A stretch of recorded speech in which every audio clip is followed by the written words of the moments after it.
Bon, c'est très simple. Quand j'ai commencé à faire de la philosophie au lycée, donc, je sais pas, j'avais 16 ou 17 ans, 16 ans, je me suis dit à un moment, comme j'étais un pieux catholique, je me suis dit, on nous parle jamais de saint Thomas, et que l'Église, à cette époque surtout, hein, c'était dans les années 50, l'Église recommande la pensée de saint Thomas, et donc alors j'ai demandé à des prêtres que je connaissais, alors j'ai commencé par lire des petits ouvrages sur saint Thomas, en particulier l'ouvrage du Père Chenu, là, le petit fascicule là, sur saint Thomas dans Maître spirituel, que maintenant il est toujours réédité par le Cercle, qui est très bien fait.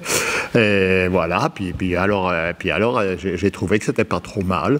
Et voilà, et alors après évidemment je me suis perfectionné et j'ai lu saint Thomas lui-même, mais quoi, enfin j'ai commencé comme ça.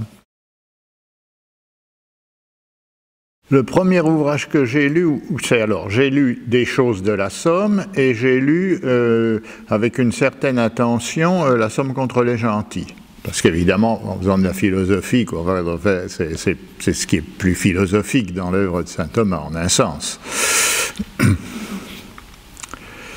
Enfin, plus philosophique en laissant de côté, évidemment, les commentaires à Aristote, au météorologique, ou à la physique, et à l'éthique, évidemment, mais quoi, enfin, disons, comme œuvre plus personnelle. Ah bah oui, évidemment.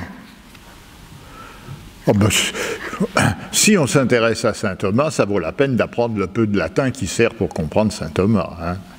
C'est évident, parce que si on le lit dans les traductions, il y a plein de choses qui échappent.